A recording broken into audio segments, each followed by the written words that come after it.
Mỹ và Iran là hai quốc gia hoàn toàn không nằm gần nhau. Nhưng tại sao hai nước này lúc nào cũng đối đầu với nhau, không bao giờ hòa thuận?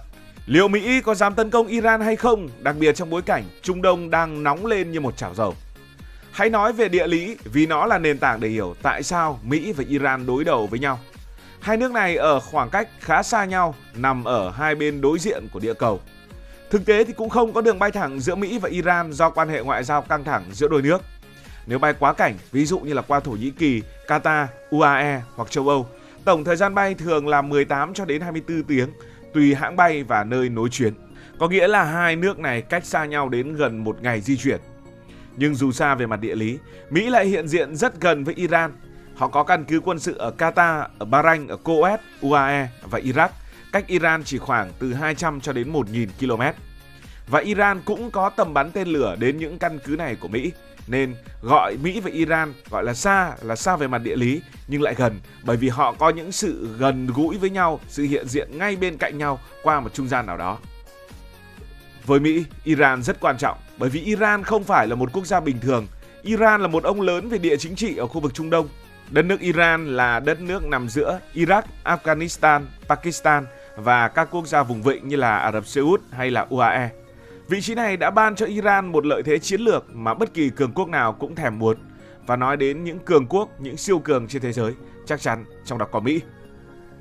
Hơn thế nữa, Iran còn kiểm soát một yết hầu của nền kinh tế thế giới, đó là eo biển Hormuz. Eo biển Hormuz là một dải nước hẹp, chỉ rộng khoảng trên 30 km đến dưới 100 km, nối vịnh Ba Tư với Ấn Độ Dương. Khoảng 20% dầu mỏ thế giới và một lượng lớn khí đốt đi qua eo biển Hormuz mỗi ngày.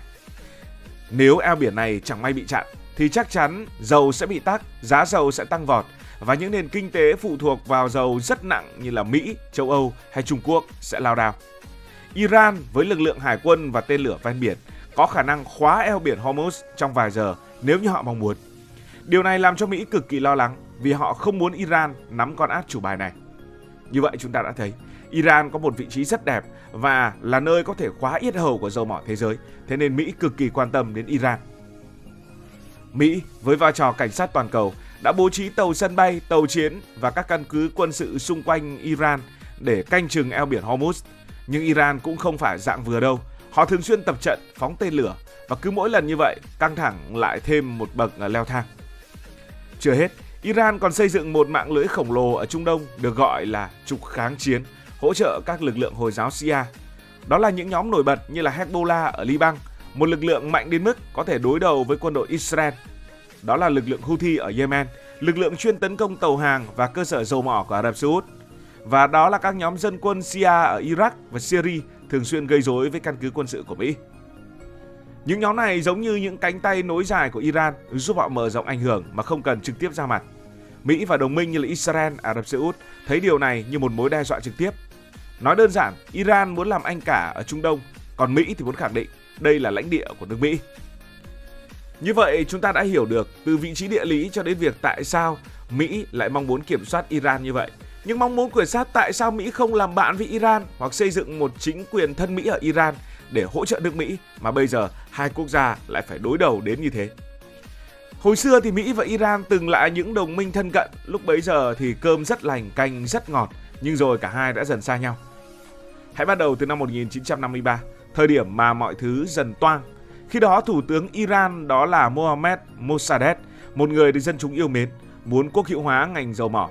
Nói đơn giản, ông muốn Iran kiểm soát nguồn dầu của mình thay vì để những nước như là Anh và Mỹ hút dầu. Quốc hữu hóa là gì? Nghĩa là những công ty của Mỹ bây giờ sẽ trở thành những công ty của Iran. Và điều này làm cho người Mỹ tức điên vì dầu mỏ chính là dòng máu của kinh tế thế giới. Họ cũng tức vì mất đi tài sản của mình. Kết quả là CIA của Mỹ cùng với tình báo của Anh đã tổ chức một cuộc đảo chính để lật đổ Thủ tướng Mossadegh vì chính quyền này không có lợi cho nước Mỹ. Và họ đã đưa Shah Mohammad Reza Pahlavi, một vị vua thân Mỹ lên nắm quyền. Vua Pahlavi sống xa hoa, hiện đại hóa Iran theo kiểu phương Tây nhưng lại đàn áp người dân và bỏ qua những giá trị Hồi giáo truyền thống. Đây là điều không thể chấp nhận được ở một quốc gia Hồi giáo Shia như là Iran. Người Iran cảm thấy bị phản bội và họ đổ lỗi cho Mỹ vì đã can thiệp vào nội bộ của nước mình. Hạt giống thù hận được gieo từ đây và nó sẽ nảy mầm sau này. Đến năm 1979, mâu thuẫn đạt đến cao trào. Người dân Iran đã chán ngán với sự xa hoa và đàn áp của vua Iran và họ làm một cuộc cách mạng long trời lở đất. Họ lật đổ đức vua Pahlavi và đưa đại giáo chủ Khomeini lên nắm quyền, thành lập nước Cộng hòa Hồi giáo Iran. Đất nước này tồn tại cho đến tận ngày nay. Giáo chủ Khomeini tuyên bố chống Mỹ, gọi Mỹ là quỷ dữ. Ông muốn Iran độc lập, không bị Mỹ hay bất kỳ một cường quốc nào kiểm soát. Căng thẳng bùng nổ với khủng hoảng con tin tại Đại sứ quán Mỹ ở Tehran. Một nhóm sinh viên Iran được hậu thuẫn bởi chính quyền mới đã chiếm đại sứ quán và bắt 52 nhân viên Mỹ làm con tin trong suốt 444 ngày. Nước Mỹ nhục nhã không thể giải cứu con tin dù đã thử nhiều cách, kể cả một chiến dịch quân sự nhưng lại thất bại. Vụ việc này làm quan hệ Mỹ-Iran sụp đổ hoàn toàn và từ đây hai nước chính thức trở thành kẻ thù của nhau. Nhưng chưa hết, câu chuyện còn tiếp tục với chiến tranh Iran-Iraq diễn ra vào những năm 1980 của thế kỷ trước. Iraq dưới sự lãnh đạo của Saddam Hussein tấn công Iran và Mỹ thì đứng về phía Iraq, dù sau này Mỹ đã trở cờ với Iraq. Mỹ cung cấp vũ khí, tiền bạc và thông tin tình báo cho Iraq. Thậm chí có bằng chứng cho thấy Mỹ gián tiếp ủng hộ Iraq sử dụng vũ khí hóa học để chống lại Iran. Iran dù chiến đấu kiên cường nhưng vẫn mất hàng trăm ngàn người và chịu tổn thất nặng nề. Họ cáo buộc Mỹ đứng sau Iraq và làm sâu sắc thêm lòng thù hận của hai quốc gia.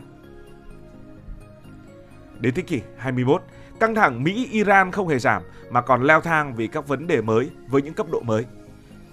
Đó là chương trình hạt nhân của Iran. Khi mà Mỹ và Israel lo ngại Iran đang phát triển vũ khí hạt nhân, cách đây chục năm, Iran và các cường quốc đã ký thỏa thuận hạt nhân chung, yêu cầu Iran hạn chế làm dầu uranium để đổi lấy việc dỡ bỏ cấm vận. Nhưng sau đó thì Tổng thống Trump đã rút Mỹ khỏi thỏa thuận trong nhiệm kỳ đầu tiên của mình và gọi đó là thỏa thuận tồi tệ nhất lịch sử. Mỹ áp cấm vận kinh tế khắc nghiệt khiến Iran rơi vào khủng hoảng, lạm phát phi mã, đồng tiền Iran mất giá, dân chúng khổ sở. Iran đáp trả bằng cách làm dầu uranium cao hơn, thậm chí đạt mức 60%. Và đây là mức mà Mỹ rất lo lắng về việc Iran có thể chế tạo bom hạt nhân. Còn một vài vụ việc lẻ tẻ nữa, ví dụ năm 2020, Mỹ đã dùng máy bay không người lái để ám sát Soleimani, tướng lĩnh hàng đầu của lực lượng vệ binh cách mạng Hồi giáo Iran tại Baghdad. Soleimani được ví như bộ óc chiến lược của trục kháng chiến. Vụ ám sát làm Iran sôi máu. Họ trả đũa bằng cách bắn tên lửa vào căn cứ Mỹ ở Iraq, làm hàng chục lính Mỹ bị thương. Từ đây hai bên luôn sẵn sàng lao vào nhau bất kỳ lúc nào. Tóm lại, lịch sử Mỹ-Iran là một chuỗi ân oán. Mỹ can thiệp, Iran phản kháng, rồi cả hai cứ trả đũa qua lại với nhau. Và bây giờ, liệu Mỹ có dám tấn công Iran hay không? Câu chuyện này thì liên quan đến Israel. Từ giữa tháng 6 của năm 2025, Israel đã mở một chiến dịch không kích quy mô lớn vào Iran, nhắm vào những cơ sở hạt nhân như là Natanz, Kondab và Fordow, hay những căn cứ quân sự của lực lượng vệ binh cách mạng Hồi giáo Iran. Nhiều tướng lĩnh cao cấp của lực lượng vệ binh cách mạng Hồi giáo Iran đã thiệt mạng. Israel thì nói rằng đây là một đòn phủ đầu để ngăn Iran phát triển vũ khí hạt nhân. Tất nhiên, Iran đã đáp trả. Iran đáp trả bằng cách bắn hàng trăm tên lửa đạn đạo và drone vào Israel, nhưng phần lớn bị đánh chặn nhờ hệ thống phòng thủ vòm sắt của Israel và sự hỗ trợ của Mỹ. Nhưng không phải hệ thống vòm sắt lúc nào cũng làm tốt phần việc của mình. Một số tên lửa Iran đã đánh trúng những mục tiêu ở Tel Aviv gây ra thiệt hại. Vào lúc này, Mỹ tuyên bố họ không tham gia trực tiếp vào các cuộc tấn công của Israel, nhưng họ đang giúp đỡ Israel bằng những cách như sau. Đó là cung cấp thông tin tình báo cho Israel. Đó là triển khai hệ thống phòng thủ tên lửa Patriot để đánh chặn tên lửa của Iran. Và đó là việc đưa tàu sân bay đến Vịnh Ba Tư để phòng thủ. Mỹ đã hậu thuẫn Israel bằng rất nhiều cách để đáp trả Iran. Nhưng liệu Mỹ có trực tiếp đưa quân hoặc dùng phương tiện của mình để tấn công Iran hay không? Hãy cùng đi vào từng vấn đề. Đây là những lý do mà Mỹ có thể tấn công Iran. Thì Mỹ có vài lý do để cân nhắc tấn công Iran. Và đây là những làn ranh đỏ mà Iran không nên vượt qua. Đầu tiên là chương trình hạt nhân. Iran đã tích trữ được một lượng lớn uranium làm giàu 60% vào năm 2025 và chỉ cần vài bước nữa là đạt mức 90% để chế tạo bom hạt nhân. Mỹ và Israel lo Iran sắp có vũ khí hạt nhân. Đây là điều họ coi là thảm họa và đó là lý do Mỹ có thể cân nhắc tấn công. Lý do thứ hai đến từ áp lực của Israel. Sau các cuộc tấn công với Iran, Israel đang thúc ép Mỹ hành động. Nhưng tiếng nói từ Israel sẽ có trọng lượng lớn như thế nào với nước Mỹ? Và lý do thứ ba mà Mỹ có thể tấn công Iran, đó là ngay chính nước Mỹ, một số chính trị gia, đặc biệt là phe diều hâu, muốn dùng chiến tranh để đánh lạc hướng các vấn đề trong nước. Nhưng cũng có những lý do để Mỹ không tấn công Iran. Đừng nghĩ rằng với những lý do đó thì Mỹ sẽ vội vàng phóng một quả tên lửa từ căn cứ của Mỹ và Iran. Còn có những lý do khác khiến Mỹ phải dè chừng. Đó là một rủi ro dẫn đến một cuộc chiến toàn diện. Một cuộc tấn công vào Iran có thể kéo theo Nga, Trung Quốc và thậm chí là những nhóm khủng bố. Eo biển Hormuz sẽ bị đóng cửa, gây khủng hoảng dầu mỏ, đẩy giá dầu thế giới tăng mạnh và làm nền kinh tế toàn cầu chao đảo. Thứ hai, người Mỹ cũng rất sợ những làn sóng trong nước. Sau thất bại Iraq ở Afghanistan, không một người Mỹ nào muốn lặp lại sai lầm. Một cuộc thăm dò vào năm 2024 cho thấy chỉ 30% số người Mỹ được hỏi ủng hộ hành động quân sự chống lại Iran. Và Mỹ cũng rất sợ nếu Mỹ tấn công Iran thì Iran có thể tấn công lại Mỹ, kích hoạt Hezbollah, bắn hàng trăm nghìn quả tên lửa vào Israel hoặc dùng Houthi để chặn Biển Đỏ. Một cuộc chiến với Iran sẽ không chỉ là cuộc chiến của Mỹ và Iran mà là cả Trung Đông bùng nổ. Với cá nhân mình, dựa trên những tình hình hiện tại, mình nghĩ khả năng Mỹ tấn công trực tiếp Iran là rất thấp. Tại sao ư? Bởi vì rủi ro là quá lớn và Mỹ biết điều này. Thay vào đó, Mỹ có thể tiếp tục hỗ trợ Israel bằng vũ khí, tình báo và phòng thủ tên lửa, tăng cường cấm vận kinh tế để bóp nghẹt Iran và dùng tấn công mạng để phá hoại chương trình hạt nhân Iran, cũng như thực hiện không kích giới hạn nếu Iran vượt làn ranh đỏ như thử nghiệm bom hạt nhân hoặc tấn công trực tiếp vào lợi ích của nước Mỹ. Nói tóm lại, nước Mỹ sẽ không vội vàng để nhảy vào một cuộc chiến với Iran, trừ khi Iran làm những điều quá dại dột như là thử bom hạt nhân hoặc tấn công trước vào căn cứ quân sự của Mỹ. Như vậy là chúng ta đã đi một hành trình dài từ địa lý, lịch sử đến quân sự để hiểu tại sao Mỹ và Iran cứ mãi căng thẳng. Nguyên nhân là bởi Mỹ và Iran đã đối đầu vì lợi ích chiến lược, đó là eo biển Hormuz. Đó là bởi lịch sử với những câu chuyện như là cuộc đảo chính năm 1953, khủng hoảng con tin năm 1979 hay những mâu thuẫn về quân sự như là hạt nhân và những lực lượng ủy nhiệm. Mình tin rằng chiến tranh thì không có lợi cho bất kỳ ai. Một cuộc chiến Mỹ-Iran sẽ khiến Trung Đông chìm trong hỗn loạn, đẩy giá dầu tăng vọt và kéo cả thế giới vào vòng xoáy xung đột. Nhưng để tránh thảm họa, Mỹ và Iran cần hạ cái tôi xuống và tìm cách nói chuyện. Bạn nghĩ rằng cả hai nước có thể hòa giải hay Mỹ sẽ tấn công Iran giống như cái cách mà Israel đã làm? Cảm ơn vì đã quan tâm theo dõi câu chuyện này.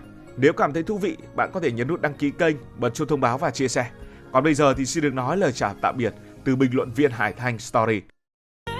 Cảm ơn các bạn đã dành sự đồng hành cùng Hải Thanh Story đi qua những vùng đất, khám phá những điều mới.